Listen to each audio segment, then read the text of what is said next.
You're listening to the REI Marketing Nerds Podcast, the leading resource for real estate investors who want to dominate their market online. Dan Barrett is the founder of AdWords Nerds, a high-tech digital agency focusing exclusively on helping real estate investors like you get more leads and deals online, outsmart your competition, and live a freer, more awesome life. And now, your host, Dan Barrett.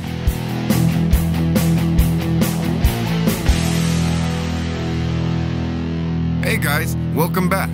You're listening to the second part of last week's episode. Let's jump back in.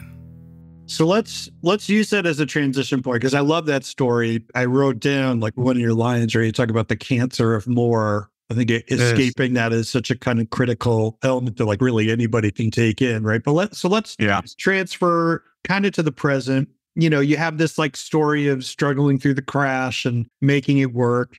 Today, right, you're in the present, right? You've got all your kind of knowledge and your systems in place. Walk us through a little bit about what, you know, your company does today. You mentioned that you're primarily in Florida. You do the kind of repositioning. Particularly, I wanted to ask about the kind of repositioning and what you mean by that and what that is. Give people kind of the overview of how the business is structured today, how you look for deals, that kind of thing. Yeah, great questions. Again, look, Freedom Venture as it's structured today came out of the COVID crisis. Oh, okay. So in January, when was COVID? 19 or 20? 20, right? I think it was 20 because I remember it was my 40th birthday party got canceled. That was like in March. And that was I was like, that was the first time where I was like, oh, this is real. If it's a big enough deal to cancel my birthday party. Because you are the center of the universe. I went out that day and I bought toilet paper. No, yeah, but anyway, so that's I remember. It was like paper and a sharp knife and some batteries.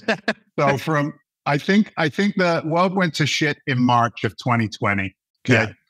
And in January of 2020, I had started building up a hard money lending business with a couple of partners. And I was, end of February, I had 16 million in the pipe in loan origination. I had 7 loan originators. And I was working off of a $50 million line of credit out of New York from a tertiary capital source. And basically, we would originate a loan and we would immediately sell the loan to a different commodity on Wall Street and then pay back the line of credit. So it was what we call a 5-day rent. Okay. And I was like, this is so good, right? It's just a great deal, right? I could help investors find the money. I knew the game from the ground up. I had done the TV show Flipping Boston on A&E Network, reality TV show. So I had some national recognition. I was able to draw in investors from all over the country. I wasn't pigeoned into one market. It was a beautiful thing until it wasn't. And that was in March of 2020 when Wall Street said we're no longer buying non-QM loans, non-owner-occupied loans. It's got to be all owner-occupied. It's got to be by the numbers. So the investment capital just dried up. So that put me out of business in less than 24 hours. I was able to get my borrowers. 24 hours. 24 hours then. So your birthday party was not a priority. I hate to tell you this, but... Yeah, you didn't even RSVP, man. What's the deal? Nothing. I was busy. Yeah, we were out. We were done because we lost our line of credit. We lost our line of credit in 24 hours. They shut it down, and it happened to a lot of people because everybody goes into fear mode, right? And I stepped back. I took a breath. And I was able to get all my borrowers off to other lenders, some smaller private lenders who could, take care of the borrowers that we had in the pipeline.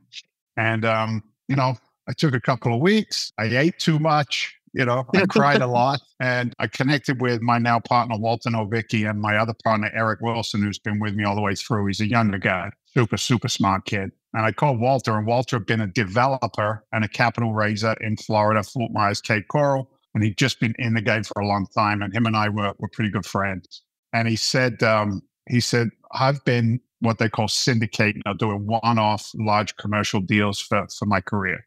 He said, why don't we get together? He said, I think we're going to see some opportunities as a result of COVID. Why don't we start raising larger amounts of capital from accredited investors, people who can write a substantial size check, 50 to above. He said, and instead of just doing 1 or 2 deals, we'll do a lot of deals. And that was it. That was where we started. So Freedom Venture Investments is about 4.5 years from that time now. So what, 4 years. We're hitting the 4-year mark. In that period of time, we now have about 350 million in development work in our pipeline. either under contract, in negotiation, or actually building the assets. So we do development work. Our investors will come to us. They'll put capital into the deal. They have an expectation of a pretty aggressive return profile, especially if they're coming in during entitlement and land. So their return profiles are scheduled out anywhere between a 3x and a 4x on their capital over a 3 to 5 year hold. So an investor will put up $100,000. They've got an expectation of getting that $100,000 back, plus another $200,000 or $300,000 over that 3 to 5 year run. We've got a lot of work that we're currently in right now. A couple of family offices have written us some substantial checks and committed to our development process and work. And then at the same time as that, we also will reposition existing assets. So a multifamily asset's value is based on a calculation of its net operating income, how much money it brings in, net operating income, not including the debt service or the mortgage payment that will be on a property. And then that's multiplied by the capitalization rate that they sell at in the market. And that's how you value commercial assets in the multifamily arena and most other arenas, to be frank with you. It's not like a CMA, current market analysis, like to like. So for guys like us, we can go in there and see a deficit. So we might have vacant units. We might have bad management. We might need to reposition the tenant base. All of these are areas where we can go in and increase the net operating income, right? And reposition the tenant base, get the other tenants out that think they can live for free. You can't. I know it's America, but you're still going to pay for your own shelter. But if you create a great community, if you create good communication, if you have massively proficient property management teams, and getting the net operating income up is a pretty viable path to a lot of wealth. So, that's the work that we do today. We've done it in what's called a fund structure. So I'll bundle maybe 3 or 4 or 5 development projects into one fund. Some investors like that. They get security and a diversification of having more than just one asset where their capital is working. Some investors like to just be on one deal. They like to say, my money's sitting on that property. So we'll do the syndicated raise as well. Where we are today is what I've described for you, but also purely private equity. So we will raise chunks of the debt stack for other developers who meet our criteria. And we'll raise $2.5 to $5 million for any one specific deal of a proven operator, giving them the ability to go out and do more deals. My investors are happy because they're still on good assets. So if I raise for another investor, we'll carve out a nicer delta for us in comparison to what a regular LP or limited partner would get on a deal. We come in on a what they call a co-GP position. And it just gets money working, man. I mean, there's so much money sitting on the sidelines. And the podcast being around real estate marketing, who's got the loudest voice, the best message, and who resonates the most with the client isn't always the best guy or girl, man. There's a lot of predators out there. So, for me, I try and work off of consistent messaging. I'm not about cars, boats, and leather coats. I've been down that road, as I said, it hurt me. So I tend to attract my own demographic, my own age group, looking to really juice up their retirement accounts into the last 20, 30 years of their run. We can do that with self-directed retirement accounts in real estate as well. So it's crazy, dude. If you'd have told me when I was sitting in a firehouse that I'd be talking this language, this mindset, X amount of years later, the guys would have just busted my balls. Oh, well, you should be at Harvard. You know what I mean? But you go where it makes sense, man, and you follow the path. So that's what we do today. I mean, that's such a cool business model. Couple quick questions. So one, why Florida? Is that where you're located now, or did you choose that market specifically? No, great. Yeah, great question. Walter, so we've got offices in Florida or offices in Boston. I'm up in the Boston office. Okay. My job is to raise the New England money, or what we call the snowbird money up here in New England, right? Yep. So the snowbirds are up here and in the dojo. And then Walter has been a 30 plus year developer contractor in Fort Myers, Cape Coral, Naples. And the answer to Florida is, when somebody says, why Florida? It's the number one market in the country for growth. It is undersupplied housing times 100. And it's documented. It's not just me spouting some bullshit. I mean, it's documented that and what we focus on is what's called workforce housing.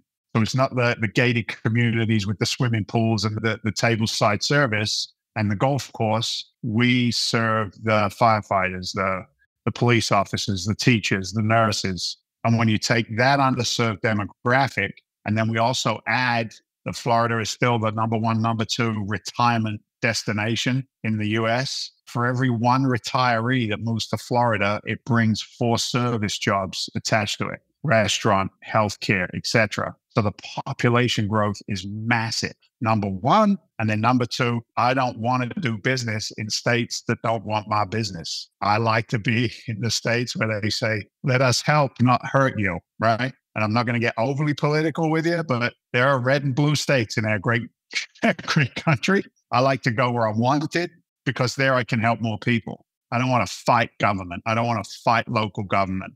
I don't want to make an argument around giving people decent, clean, affordable, safe housing. I don't want to make an argument around that because there's a palm tree over here that shouldn't have its views changed. Whatever silliness they're bringing up. Does that make sense? So yeah, that's why we like Florida. Okay. Want to find motivated seller leads online, but don't know where to start? Download our free Motivated Seller Keyword Report today. AdWords nerds have spent over $5 million this year researching the most profitable keywords for finding motivated seller leads. And you can grab these exact keywords when you download our report at www.adwordsnerds.com/keywords. So there's a million things I want to ask about. One of the things that really strikes me about your story is you've got multiple instances where it seems like you needed to make a jump that it strikes me that other people probably thought was a bad idea, right? So it's like, one, it had coming to the States in the first place. Then you had making the jump into real estate during the crash. Then you had during COVID, like sort of pivoting when everybody was like retracting, right? So you have these like multiple times in your life where you kind of do the opposite thing of what's expected. But at the same time, you have to persevere down that path a significant amount of time before it pays off. It's not like you're like pivoted to real estate and then you were rich, right? It's like several years of, like you said, you have this relationship with, with your wife where she's like, I really support you. And it's important because I imagine there are long periods of time that you are going in all these different stages of your life where there is little to no positive feedback. Right. It's like you're like doing the thing and check's not coming yet or whatever it is. I want to ask about that because it's like I think most people, when they make a jump or they make a shift or whatever, the feeling of going without getting the validation is very nerve-wracking, right? So I guess, how do you either deal with that or know you're on the right path? Are you looking at something else? And you're like, look, I did the research. I know, I have a faith in this thing. Is it just you have a personal belief in yourself and you're like, yeah, maybe this thing isn't great, but I can make it work. Like, how do you get through those periods where you're not getting the pat on the back from the universe? Before we started recording, right? You're like, I said to you, what's your time commitment? You said, 30, 35, we're in the flow, we might go a little longer. And then you made a comment, maybe it'll be tears and snot at some point, during the podcast. And when you ask that, it's not deep, but it's direct of a question. In my opinion, every successful entrepreneur has those moments of inception. Something comes in and reinforces a decision that is made. Now, for me, I answer it a couple of different ways. I share this on a podcast for no other reason than it helps maybe somebody who ends up listening to us. When I came from there to here at 23 years old, I bought financial illiteracy, but I also bought a cultural norm of as much alcohol as you could possibly drink, right? Real men drink, we're down the pub, soccer, football, hooliganism, right? Like it was just sewn into the fabric of my life and it almost destroyed me. And that was for me at 23 years old on January the 5th of 1990, 23. I started a sober journey, which has just picked up 34 years last week, right? Wow. So 34 years without a drink, a drug, a mood, or mind-altering substance, not for a pat on the back, but part of that journey, a massive part of that journey, is the personal development side, which has, in my opinion, to be on point, right? If I can't sit in this skin, how can I build a business? Personal development and business development, in my opinion, need to be like this. They need to be interwoven with each other. So, being on that journey, I've learned over, 34 years now, other people's opinions of me are none of my business. Think about that saying for a second. What I say on this podcast, what you think about it, Dan, and this is with respect, what every single listener thinks about it, none of my business. None of my business. That way, I can't fail. I can't fail if I don't care. So what? Do I care? Of course I care. But what I learned is it's a detached attachment. I'm attached to the outcome. I'm attached to giving some value to you as a podcast host. I'm attached to trying to give some value to the people who listen, but I'm detached from the outcome, brother. I can't go to sleep at night and say, oh man, I wish I said this. I wish I said that. I wish he'd asked me this. This could have been good. That I can't do that, right? It's wasted mind space. So if you can find that, and I found it through a number of different avenues. I mean, I could tell you story after story after story of grace and faith and replacing my fear with faith as often as I can. Like I can give you story after story around that. But at the end of the day, if I am empowered and faith-driven with the decisions that I make, then I have the ability to pivot. Am I scared? Of course I'm scared. I don't give a shit who you are, dude. You're a freaking liar if you say you ain't scared. But here's the magic, man. Embrace fear. Fail often. Fail first. But fail forward, dude. Fail forward, you mofo. Don't give up. Never quit. Never surrender. Never lay down. Get up and go, right? Or don't. Or don't. Sit back there with the rest of the whiners and the criers and the entitlers and, live in that world. Never want to come from a place of grandstand or soapbox or any of that. There are millions of people in this world who think I'm an asshole. And there's a small, powerful group that want to come on the journey that I've created as I want to go on theirs, right? And that commonality, that raving fans, as we call it in the marketing world, right? Can you create a community? You start to do that and people will resonate and they will be attracted to what it is. I'm a big believer in the law of attraction. What you think about, you bring about. Scripture will back that up. It's pretty powerful stuff if you spend some time in it. Pray a little, meditate a little. What's next is next. I'm going to be okay. And here's what's interesting, and I'll finish with this little topic. So 16 years as a medic firefighter in a city, we got to see some shit, right? We got to see some stuff. My partner, Walter, down in Florida, he's 60, I'm 57. Walter was military. And when he left the military, he left Major Walter Novicki, and he ran a special forces group of guys that you couldn't talk about, right? Like you don't want those guys knocking on your door. Well, that was Walter and his guys.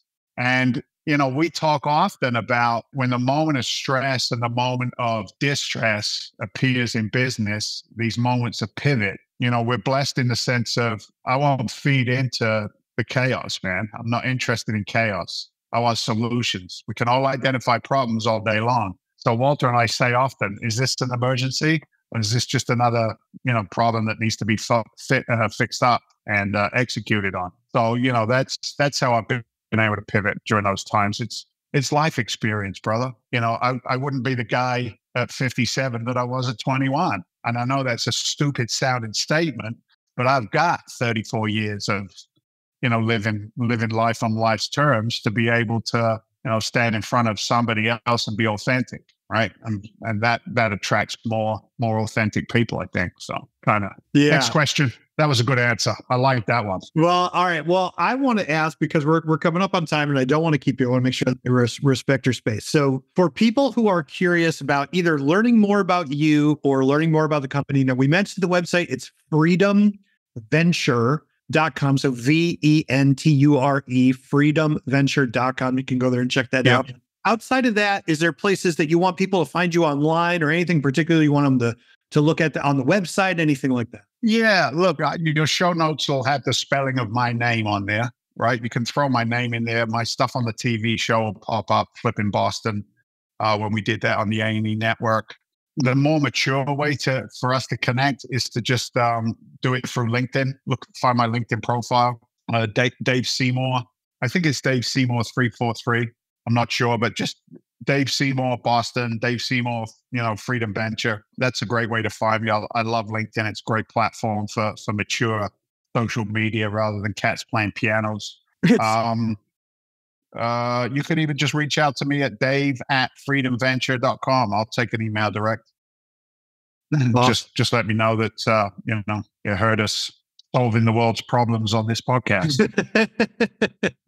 Yeah, look, guys, look, this was the last episode. We did it, so there's nothing left to do. We solved all the problems. I will definitely make sure that all the links get added. You can go there, adwordsnerds.com/podcast. You can find it. But as we mentioned, go on LinkedIn, look for Dave Seymour, Boston, freedomventure.com. Obviously, we didn't even get to the TV show. I was going to ask about that. We didn't just spend time on the ocean. But I want to say, Dave, I really, truly appreciate your time spent on the show. This was really fascinating, a really helpful and insightful story. And I just want to say thank you for sharing your time. God bless, brother. Thank you.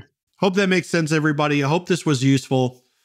Really got a lot out of that. So I'm really excited for you to hear it. Listen, if you are at all interested in working with me or even just talking to me or someone on my team, you should go to AdWordsNerds.com. AdWordsNerds.com. That's the company. I've been running this company for over 12 years now, which blows my mind.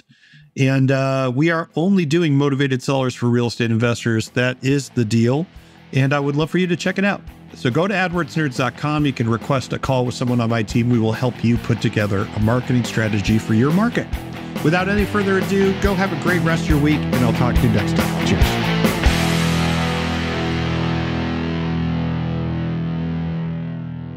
This is thepodcastfactory.com.